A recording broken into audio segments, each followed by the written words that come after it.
Selamat pagi, selamat siang, selamat malam dimanapun teman-teman berada. Perkenalkan, nama saya Michael Francois Manungkalit.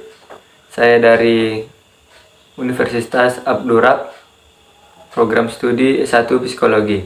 Di sini saya akan menjelaskan tentang apa itu atribusi sosial. Atribusi sosial.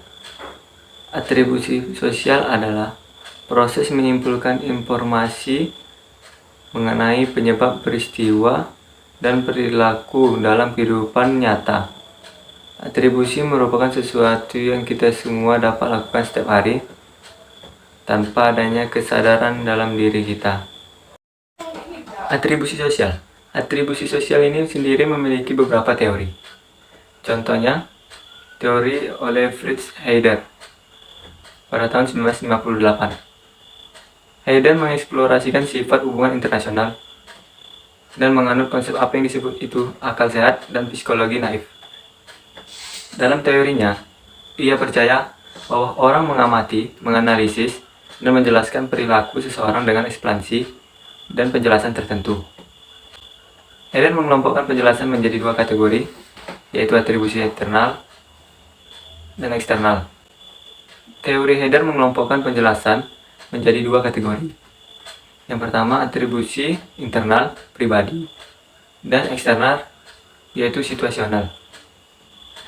Ketika atribusi internal dibuat, penyebab perilaku seseorang berkaitan dengan karakteristik individu seperti kemampuan, kepribadian, suasana hati, sikap, dan disposisi. Akan tetapi, ketika atribusi eksternal dibuat, penyebab perilaku seseorang berkaitan dengan situasi di mana perilaku itu dilihat, seperti tugas, orang lain, atau keberuntungan. Jenis-jenis atribusi sosial. Teori atribusi mengusulkan bahwa atribusi yang dibuat orang tentang peristiwa dan perilaku dapat digolongkan sebagai internal dan eksternal. Di dalam atribusi internal atau disposisional, orang menyimpulkan bahwa suatu peristiwa atau perilaku seseorang yang disebabkan oleh faktor-faktor pribadi seperti sifat, kemampuan, atau perasaan. Sedangkan dalam atribusi eksternal sendiri atau situasional menyimpulkan bahwa perilaku seseorang disebabkan oleh faktor situasional, situasi atau perasaan di sekitarnya. Berikut ini adalah contoh atribusi sosial dalam kehidupan sehari-hari.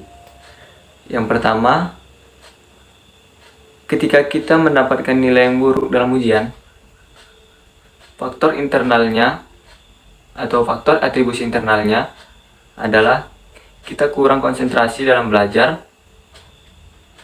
Sedangkan faktor eksternalnya, soal ujian yang diberikan guru sangatlah sulit dan terdapat soal-soal jebakan, atau karena ruangan ujian yang sangat ribut yang dapat mengganggu konsentrasi kita.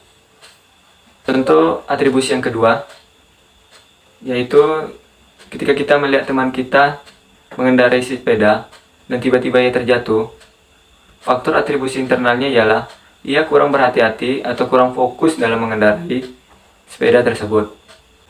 Sedangkan faktor atribusi eksternalnya ialah ia kurang berhati-hati dalam mengendarai sepeda tersebut, atau bisa jadi jalanannya berbatu maupun berlubang. Sekian penjelasan atribusi sosial secara singkat dari saya. Semoga bermanfaat bagi kita semuanya. Sekian, terima kasih.